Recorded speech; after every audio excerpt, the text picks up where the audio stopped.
Soy Isabela, una diseñadora de moda de 30 años que una vez creyó que la sangre era más espesa que el agua, pero en los ostentosos salones de Barcelona aprendí que para algunas familias un imperio de la moda vale mucho más que la vida de una hija o la de su hijo nonato. Desastre del bebé. No has traído nada más que vergüenza a esta familia, dijo mi padre, su voz fría y afilada como una navaja. Estaba sentado a la cabecera de una enorme mesa de ébano, la araña de cristal de arriba reflejándose en unos ojos que no mostraban ni una pizca de calidez. Frente a él, mi madre dio un sorbo a su Rioja, dejando la copa en el suelo de mármol sin hacer ruido. Deslizó un sobre de Manila hacia mí con sus dedos perfectamente manicurados. Este es un acuerdo de indemnización voluntaria, dijo. Su tono tan tranquilo como si estuviera pidiendo postre. Ábrelo. Firma todas las páginas y nos aseguraremos de que te atiendan discretamente en una clínica privada en Suiza. No dejes que el acuerdo con los Almodóvar se desmorone por un error imprudente. Miré los documentos y luego a las dos personas que me habían dado la vida, pero ahora intentaban arrebatársela a mi hijo. En ese preciso instante, las puertas del comedor se abrieron. Javier, mi amigo de la universidad y abogado corporativo, entró por invitación mía. No lloré ni rogué. Simplemente deslicé un sobre diferente por la mesa hacia mi padre. Deberías leer esto antes de pedirme que firme algo, Fernando. El rostro de mi padre se puso pálido. La copa de vino en la mano de mi madre se resbaló y se hizo añicos contra el suelo. El sonido explotó en el silencio mortal mientras leían las líneas del interior. El viaje de Isabela para proteger a su hijo y reclamar justicia comienza aquí. Dale a suscribir y activa las notificaciones para no perderte este enfrentamiento legal definitivo. Para el mundo exterior, Fernando Navarro era la encarnación del sueño español, un magnate de la moda hecho a sí mismo, cuyo nombre estaba grabado en oro en los escaparates de la Gran Vía. Pero dentro de las paredes de piedra caliza de nuestra finca en Sitges, era un maestro de un arte mucho más oscuro, el arte de la propiedad invisible. Durante los últimos 7 años, yo había sido el motor silencioso que impulsaba la evolución estética del Grupo Navarro, trabajando como diseñadora principal en colecciones que ganaron aclamación internacional. Mis diseños transformaban telas mundanas en creaciones vanguardistas que atraían a la clientela más rica del país.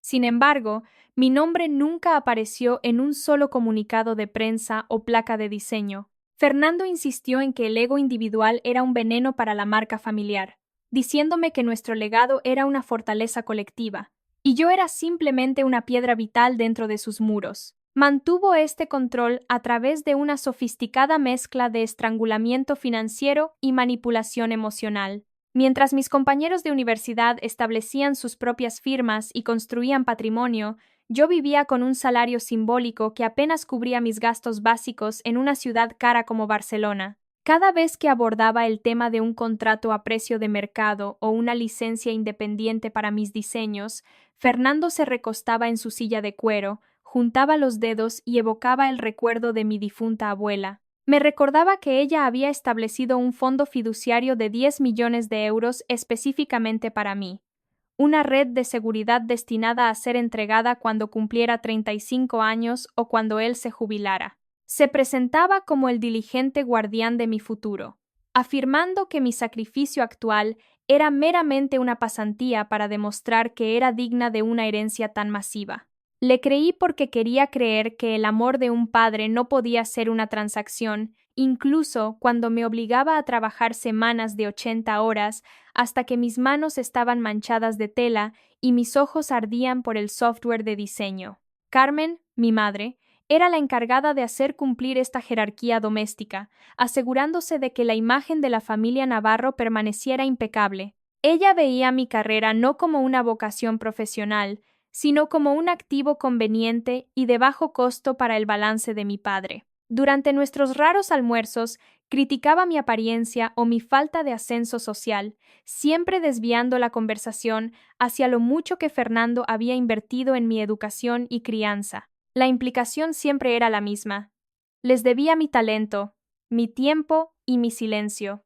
Fernando, mientras tanto, desempeñaba a la perfección el papel del patriarca digno, a menudo visto en galas benéficas o en las portadas de revistas de negocios, predicando sobre la importancia de los valores familiares y la continuidad generacional. La realidad era mucho menos noble. Detrás de las puertas de caoba de su estudio, su tono era transaccional y frío. Monitoreaba mis horas facturables con el escrutinio de un auditor forense. Sin embargo, cualquier mención de una participación en la sociedad se encontraba con un recordatorio de la fusión Almodóvar. Los Almodóvar eran una potencia en la industria, y Fernando había dejado claro que mi matrimonio con su hijo mayor, Ricardo Almodóvar, era la pieza final del rompecabezas para asegurar el imperio navarro para el próximo siglo. Hablaba de la unión como si fuera un permiso de construcción, un paso burocrático necesario para asegurar nuestra prosperidad continua. A sus ojos, yo no era solo su hija.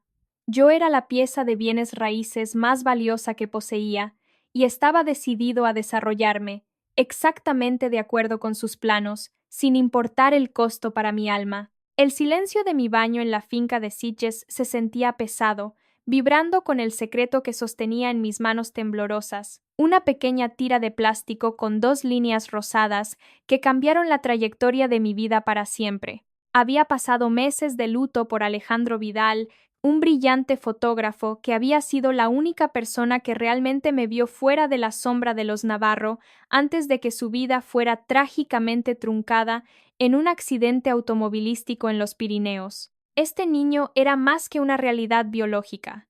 Era la última pieza viva del único hombre que había amado, un milagro floreciendo en medio de mi profunda soledad. Por un breve y fugaz momento, imaginé que incluso Fernando podría ver la belleza en esto, que la perspectiva de un nieto podría suavizar los bordes afilados de su ambición corporativa. Fui una tonta al esperar una cosecha de una piedra. Cuando finalmente reuní el coraje para decirles a mis padres que estábamos en el estudio privado de mi padre, una habitación que olía a dinero viejo y puros caros, no pasé de la segunda frase antes de que la temperatura de la habitación cayera en picado. Fernando no ofreció un abrazo ni una palabra de condolencia por Alejandro. En cambio, se levantó y comenzó a pasearse por la alfombra persa, su rostro tensándose en una máscara de furia pura y calculada. Habló de la fusión Almodóvar como si fuera una frágil escultura de cristal que acababa de romper con un martillo. Para él, mi embarazo no era una vida, era una complicación, una responsabilidad masiva que amenazaba la entrada de millones de euros de capital que Ricardo Almodóvar debía traer. Me miró no como una hija afligida, sino como una pieza de maquinaria defectuosa que había desarrollado un error catastrófico justo antes de una venta importante. La reacción de Carmen fue aún más escalofriante en su desapego clínico. No gritó ni lloró, simplemente cruzó las piernas, se ajustó su collar de perlas y comenzó a hablar sobre la discreción de nuestros vecinos. Habló sobre los valores conservadores de la familia Almodóvar y cómo un escándalo de esta magnitud no solo terminaría la fusión, sino que convertiría el nombre de Navarro en el hazmerreír del club náutico. No había lugar en su mundo para un hijo nacido fuera del matrimonio, especialmente uno que no sirviera a un propósito estratégico. Miró mi estómago con una especie de disgusto visceral, como si estuviera llevando una enfermedad en lugar de su propia carne y sangre. El milagro que había encontrado después de la muerte de Alejandro estaba siendo tratado como una mancha que necesitaba ser blanqueada hasta su desaparición. Al final de la hora, Fernando ya había pasado al modo de control de daños, su voz recuperando ese tono autoritario aterradoramente suave que usaba durante las reuniones de la Junta. Anunció que me tomaría un año sabático inmediato e indefinido debido a un supuesto agotamiento por exceso de trabajo en el proyecto de la nueva colección de alta costura. Ya había contactado con una clínica privada en los Alpes suizos, una clínica ultra exclusiva que atendía a la élite y se especializaba en lo que él vagamente denominó bienestar total y procedimientos restauradores. La implicación era ensordecedoramente clara. Me enviarían bajo el disfraz de un retiro de lujo donde el embarazo sería manejado, lejos de los ojos curiosos de la sociedad catalana. Ya había reservado el jet privado para la semana siguiente, presentando el itinerario como un decreto innegociable en lugar de una sugerencia. Me senté allí observándolos planear la eliminación del último legado de Alejandro, y me di cuenta de que mis padres eran capaces de horrores que nunca me había atrevido a imaginar.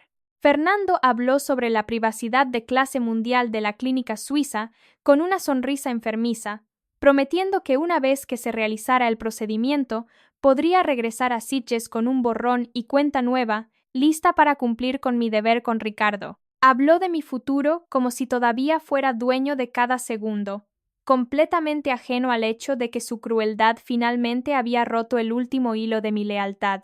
Cada palabra que pronunció sobre arreglar el error solo solidificó mi determinación de proteger a mi hijo a toda costa. Por primera vez en 30 años, dejé de verlos como protectores y comencé a verlos como depredadores, dándome cuenta de que si no encontraba la manera de superarlos, nos consumirían tanto a mí como al milagro que Alejandro había dejado atrás. El zumbido frío y mecánico del portátil de Javier era el único sonido en el rincón tenuemente iluminado de una discreta cafetería en el centro, lejos de los ojos curiosos del círculo social de Sitges. Había pasado las últimas 48 horas en un estado de hipervigilancia. Mis instintos gritaban que la repentina urgencia de Fernando de enviarme a Europa no se trataba solo de preservar la imagen social. Un hombre como mi padre no gastaba cientos de miles de euros en retiros médicos privados por mera vergüenza, lo hacía para ocultar algo mucho más corrosivo. Me incliné mientras Javier, cuyos ojos no habían dejado la pantalla durante horas, finalmente dejó escapar un largo y entrecortado suspiro y giró el portátil hacia mí. No dijo una palabra, pero la compleja extensión de gráficos de contabilidad forense y registros de transferencias bancarias hablaban con una claridad ensordecedora que ningún patriarca familiar podría silenciar jamás. El fondo fiduciario de 10 millones de euros que mi abuela había establecido, la base misma de mi supuesta seguridad financiera, había sido desmantelado sistemáticamente durante los últimos 5 años. Fernando no simplemente había retirado el efectivo de una manera que activaría banderas rojas inmediatas. Él era mucho más calculador que eso. Había diseñado una red de 12 empresas fantasma diferentes, muchas registradas en jurisdicciones offshore, para invertir los activos del fondo en lo que parecían ser proyectos legítimos de mejora de capital para el Grupo Navarro. En realidad, esos proyectos eran empresas fantasma, y el dinero se estaba redirigiendo a través de un laberinto de cuentas secundarias para saldar enormes deudas personales. Los registros mostraban un volumen asombroso de transferencias a sindicatos de juego de alto riesgo en Montecarlo y Las Vegas, junto con desesperadas inyecciones de efectivo para cubrir los intereses de préstamos de alto rendimiento que mantenían la fachada corporativa de Navarro de colapsar en bancarrota. Observar cómo los rastros digitales de mi herencia se desvanecían en los bolsillos de los acreedores y los operadores de casinos se sintió como ver el alma de mi padre desintegrarse en tiempo real. El hombre que me había sermoneado durante años sobre la santidad de nuestro legado y el peso de nuestro nombre no era más que un adicto al juego de alto riesgo jugando una partida perdedora con mi futuro. Fernando no estaba tratando de salvar la marca familiar. Estaba tratando de salvarse a sí mismo de una sentencia de prisión federal por malversación de fondos. La fusión Almodóvar era su último Ave María, un intento desesperado de asegurar una entrada masiva de capital que podría usar para reponer las cuentas que había saqueado antes de la auditoría inevitable que acompañaría mi cumpleaños número 35. Cada palabra fría que me había dicho, cada sacrificio que había exigido en nombre de la empresa familiar, era una mentira calculada diseñada para comprarle más tiempo en su castillo de naipes. Javier señaló una serie específica de transacciones fechadas hace solo 3 semanas. Una última y frenética extracción de los 700.000 euros restantes en el fondo, canalizados a través de una empresa de logística en Gibraltar. Era la cantidad exacta que Fernando había invertido supuestamente en la clínica de bienestar suiza para mi año sabático. Literalmente, estaba usando mi propia herencia robada para financiar la terminación forzada de mi hijo, convirtiendo el legado de mi abuela en un arma contra su propio bisnieto. El desapego clínico que Fernando había mostrado en su estudio ahora tenía perfecto sentido. Para él, yo no era su hija. Yo era una bomba de tiempo cuyo embarazo amenazaba con encender el escrutinio que descubriría su fraude. Me necesitaba aislada, silenciada y sumisa, o todo su mundo se quemaría. Mientras miraba los diagramas de flujo incriminatorios, el miedo que me había paralizado durante semanas fue reemplazado por una resolución fría y cristalina. Fernando Navarro había pasado toda mi vida enseñándome que el poder era la única moneda que importaba, y ahora, gracias al meticuloso trabajo de Javier, finalmente tenía la única moneda que Fernando realmente temía: la verdad. Él pensó que estaba enviando a una hija rota y embarazada a un retiro en la montaña para que la arreglaran, pero en realidad me estaba dando el tiempo que necesitaba para construir una jaula de su propia creación. Los números en la pantalla no solo representaban dinero perdido, eran los clavos en el ataúd de su reputación. Miré a Javier y asentí. El acuerdo silencioso entre nosotros, marcando el principio del fin para el Imperio Navarro. Fernando quería una batalla por el legado, pero yo estaba a punto de darle una guerra por la justicia. Me senté en la sala de la mañana de la finca de Sitges, mirando fijamente un folleto de viajes de lujo para los Alpes suizos. Mientras Fernando me observaba desde el umbral, sus ojos escaneando cualquier indicio de rebelión, interpreté a la perfección el papel de la hija rota y derrotada, dejando caer los hombros y manteniendo la mirada fija en el suelo mientras le decía que me había dado cuenta de mi error. Le susurré que estaba lista para priorizar el legado familiar y que cumpliría con el itinerario del año sabático que había arreglado. La sonrisa de Fernando fue escalofriantemente triunfal. Me palmeó la mano con una fría condescendencia paternal que me erizó la piel, convencido de que había logrado extinguir mi espíritu. Para él, mi repentina sumisión era una señal de rendición total, pero en realidad era la pantalla de humo que necesitaba para mover mis propias piezas por el tablero sin ser detectada. Tan pronto como Fernando partía hacia su oficina cada mañana, la fachada de la hija afligida desaparecía, reemplazada por la precisión clínica de una mujer que luchaba por su vida. Mientras Fernando pasaba sus días tratando de finalizar la fusión Almodóvar, yo estaba acurrucada en mi estudio auditando meticulosamente cada diseño de moda, boceto arquitectónico y plan de sitio que había creado durante los últimos 7 años. Descubrí un asombroso descuido en la arrogancia de Fernando. Cómo me veía como una mera extensión de su voluntad en lugar de una profesional independiente. Nunca se había molestado en hacerme firmar un acuerdo formal de transferencia de propiedad intelectual para mi trabajo más reciente. La mayoría de los diseños exclusivos para el próximo proyecto de alta costura Almodóvar, las verdaderas joyas de la corona de la fusión, se habían desarrollado bajo mi portfolio personal. Trabajando a través de canales cifrados con Javier, comencé el proceso silencioso de registrar estos diseños en la Oficina Española de Patentes y Marcas bajo una entidad independiente de nueva creación. Cada hora que Fernando pasaba alardeando ante los inversores sobre sus proyectos visionarios, era una hora que yo pasaba recuperando mi alma creativa de su agarre. Javier estaba tejiendo simultáneamente una red legal que dejaría a Fernando sin escape, finalizando una demanda civil masiva por incumplimiento del deber fiduciario y malversación de fondos. Había rastreado los últimos movimientos del fondo fiduciario de mi abuela, asegurando declaraciones juradas de exempleados que habían presenciado el comportamiento financiero errático de Fernando. No solo estábamos preparando una defensa, estábamos construyendo una guillotina para su reputación, asegurándonos de que cada documento estuviera notariado y cada archivo estuviera respaldado en múltiples ubicaciones seguras.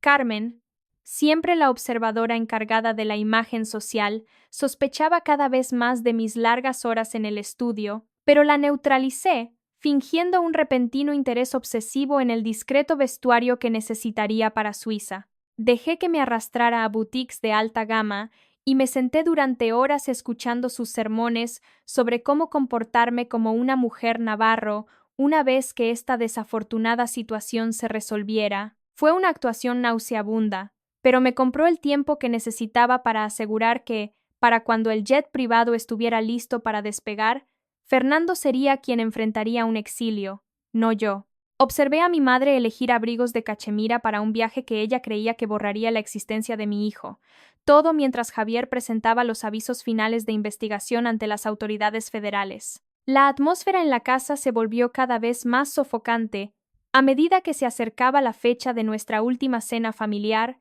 la noche en que Fernando tenía la intención de que firmara el acuerdo de indemnización voluntaria final antes de mi partida. Estaba tan cegado por su propia victoria percibida que no notó la forma en que miraba el reloj de pie en el pasillo, contando los minutos hasta que su mundo de mentiras se encontrara con la fuerza inamovible de la ley. Ya no era solo una hija, era una bomba de tiempo, una observadora silenciosa en una casa construida sobre sueños robados. Fernando pensó que era el amo del juego, pero había olvidado que un arquitecto sabe exactamente dónde están los cimientos más débiles. Mientras empacaba mis maletas, no me preparaba para un retiro, me preparaba para una revolución. Y la cena final en la finca Navarro estaba a punto de convertirse en el escenario de su colapso total. La explosión nítida y cristalina de la copa de vino de mi madre, al golpear el suelo de mármol, fue el único sonido que se atrevió a llenar el comedor, un marcado contraste con el silencio sepulcral que siguió. Fernando miró los documentos que Javier había colocado ante él. Su rostro se descolorió hasta que coincidió con el mantel de lino blanco. La confianza depredadora que lo había definido durante 30 años se desvaneció en un solo latido, reemplazada por la mirada hueca y frenética de un hombre que se dio cuenta de que su castillo de naipes finalmente se encontraba con un huracán. Ya no parecía un magnate, parecía un ladrón común atrapado en medio de un robo. Carmen se quedó congelada, su mano todavía curvada en la forma de la copa que acababa de caer, mirando la mancha roja que se extendía por el suelo como si fuera la sangre vital del imperio navarro que se drenaba. La voz de Javier era tranquila, clínica y absolutamente devastadora. Mientras comenzaba a leer el resumen de la demanda federal que habíamos presentado solo unas horas antes, detalló el desvío sistemático de 10 millones de euros, la creación de empresas fantasma offshore y el flagrante incumplimiento del deber fiduciario con respecto al fondo fiduciario de mi abuela. Pero el golpe mortal no fue solo el fraude financiero. Fue la revelación de que ya había asegurado los derechos de propiedad intelectual del proyecto de alta costura Almodóvar. Observé cómo Fernando luchaba por encontrar palabras, su boca abriéndose y cerrándose como un pez fuera del agua, antes de que finalmente lograra gruñir que los diseños pertenecían a la corporación. Simplemente deslicé un certificado de registro notariado por la superficie de caoba, el sello dorado burlándose de su desesperación. Le informé que, debido a que nunca había finalizado un acuerdo de transferencia creativa, ahora era la única propietaria de los únicos activos que a Ricardo Almodóvar realmente le importaban. El momento fue poético, como si la justicia misma hubiera sido coreografiada. Justo cuando Fernando comenzaba a amenazarme con una legión de abogados que ya no podía pagar, su teléfono celular zumbó sobre la mesa. Era un mensaje del equipo legal de los Almodóvar. Ricardo Almodóvar había sido informado de la investigación 10 minutos antes y se retiraba oficialmente de la fusión, citando una cláusula de turpitud moral que Fernando evidentemente había olvidado en su prisa por asegurar el acuerdo. La afluencia de capital, que se suponía que enterraría los crímenes de Fernando y repondría mi herencia robada, se había ido, evaporada en el frío aire de la noche de Sitges. La mirada de pura y absoluta derrota que cruzó su rostro fue la expresión más honesta que le había visto. No solo estaba perdiendo un negocio, estaba perdiendo la máscara del patriarca digno que había pasado toda una vida puliendo. Carmen finalmente encontró su voz, pero no fue una súplica de perdón. Fue un chillido de indignación sobre lo que dirían los vecinos. Exigió saber cómo podía hacerle esto a la familia que le había dado todo, completamente ajena a la ironía de que ellos habían pasado los últimos 7 años quitándome todo. Me levanté, la silla raspando ruidosamente contra el suelo, y los miré a ambos con una claridad que se sentía como hielo en mis venas. Les dije que la familia de la que hablaban murió en el momento en que intentaron cambiar la vida de mi hijo por un balance. No solo estaba recuperando mi dinero o mis diseños, estaba recuperando mi alma de la deuda que afirmaban que les debía. Fernando intentó alcanzar mi brazo. un último esfuerzo desesperado por ejercer la autoridad física que ya no poseía. Pero me eché hacia atrás, el movimiento tan brusco como una puerta que se cierra. Hice una señal a Javier, quien comenzó a guardar los archivos en su maletín, su trabajo aquí terminado. Eché un último vistazo a la mesa de caoba, la araña de cristal y las dos personas que ahora no eran más que extraños para mí. El legado de los Navarro era una tierra quemada, una colección de sueños robados y promesas fraudulentas que finalmente había llegado a su fecha de caducidad. Fernando se quedó mirando una pila de avisos legales y una copa rota. Un rey de nada en un palacio construido sobre mentiras. Le di la espalda a la finca de Sitges, caminando por el gran vestíbulo sin una sola mirada hacia atrás. Mientras salía al aire frío y salobre de la costa catalana, las pesadas puertas delanteras se cerraban detrás de mí. No sentí el peso de la ruina que había dejado atrás. En cambio, por primera vez en mi vida, sentí la euforia de la verdadera libertad sin filtrar, llevando el legado de Alejandro y el futuro de mi hijo a un mundo donde Fernando Navarro nunca podría alcanzarnos de nuevo. Ha pasado un año desde que las pesadas puertas de roble de la finca de Sitges se cerraron detrás de mí por última vez, y el aire salado y mordaz de la costa catalana fue reemplazado por la brisa fresca con aroma a pino del norte de España. Bilbao en junio es una sinfonía de verdes vibrantes y azules fríos, un marcado contraste con la opulencia estancada y sofocante que dejé a mi paso. Desde el balcón de mi nuevo estudio, puedo ver el Museo Guggenheim perforando un cielo despejado, un símbolo de la vida moderna e independiente que he construido con mis propias manos. Mi firma de diseño de moda ya no es una operación fantasma. Es una realidad próspera que se especializa en moda sostenible y ética, que refleja la resiliencia que he tenido que cultivar dentro de mí misma. Cada contrato que firmo, cada patrón que lleva mi nombre, es un testimonio del hecho de que el talento, cuando se combina con el coraje de reclamarlo, es una fuerza imparable. Las noticias de Cataluña me llegaron en fragmentos, principalmente a través de informes legales y actualizaciones ocasionales de Javier. La caída en desgracia de Fernando Navarro fue tan espectacular como inevitable.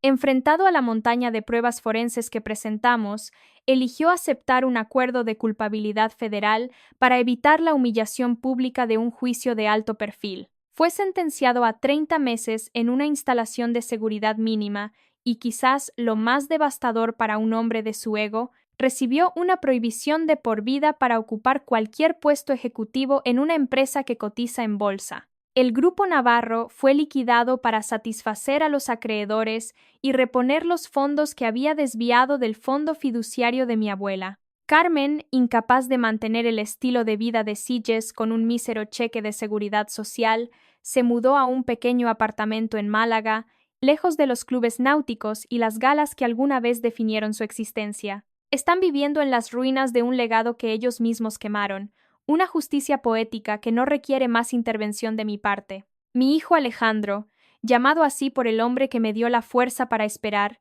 ahora tiene 6 meses, una maravilla de ojos brillantes que no sabe nada de la frialdad del corazón de su abuelo. Es el ancla de mi mundo, un milagro viviente que me recuerda todos los días por qué valió la pena librar la guerra en esa mesa de comedor de caoba. Cuando lo miro, no veo la responsabilidad que Fernando describió. Veo un futuro construido sobre la verdad y el amor genuino. Está creciendo en un hogar donde la familia es un santuario, no una jaula, y donde su valor nunca será medido por un balance. He guardado cada documento legal, cada registro notariado y cada registro de transferencia bancaria en una bóveda segura, no por amargura, sino como un mapa de ruta para mostrarle algún día cómo su madre se mantuvo firme cuando el mundo intentó derribarla. La lección más profunda que he aprendido es que los lazos tóxicos de sangre no son indestructibles. Durante años, me dijeron que le debía mi vida y mi talento a las personas que compartían mi ADN, como si mi nacimiento fuera una deuda que nunca podría pagar. Me di cuenta de que la verdadera familia no es una cuestión de genética, sino de lealtad, respeto y el compromiso compartido de proteger el alma del otro. Fernando Navarro no perdió a su hija y a su nieto por una maniobra legal o un fracaso empresarial. Nos perdió porque creyó que el poder era más valioso que la paz. Confundió mi silencio con debilidad y mi sumisión con estupidez, sin darse cuenta de que un diseñador sabe exactamente cómo identificar las grietas en un cimiento antes de que toda la estructura se derrumbe. Hay un tipo único de fuerza que proviene de estar dispuesto a alejarse de todo lo que has conocido para proteger lo que sabes que es correcto. Solía estar aterrorizada de la palabra desheredada, como si perder la aprobación de mi padre significara perder mi identidad. Ahora me doy cuenta de que ser desheredada por un hombre como Fernando fue el mayor regalo que me pudo haber dado. Me obligó a descubrir que mi identidad nunca estuvo ligada al nombre de Navarro. Estaba arraigada en mis habilidades, mi integridad y mi capacidad de amar. Ya no soy un peón en el juego de ajedrez de otra persona. Soy la diseñadora de mi propio destino, construyendo una vida estructuralmente sólida y estéticamente hermosa de adentro hacia afuera. Mientras el sol se pone sobre el Golfo de Vizcaya, proyectando largas sombras doradas sobre mi mesa de dibujo, mi teléfono vibra con una notificación. Es un número restringido, uno que reconozco como la instalación donde Fernando está cumpliendo su condena. No siento ira, ni siento la necesidad de escuchar su voz o buscar una disculpa vacía. Simplemente deslizo la notificación, un acto final y sin esfuerzo de cierre. Algunos puentes no están destinados a ser reparados, están destinados a ser quemados para que la luz pueda mostrarte el camino a seguir. Vuelvo a mis diseños, a mi hijo, y a la paz tranquila y poderosa de una vida vivida según mis propios términos. El amanecer en Bilbao no es solo un cambio de escenario, es un renacimiento. Y por primera vez estoy exactamente donde se supone que debo estar.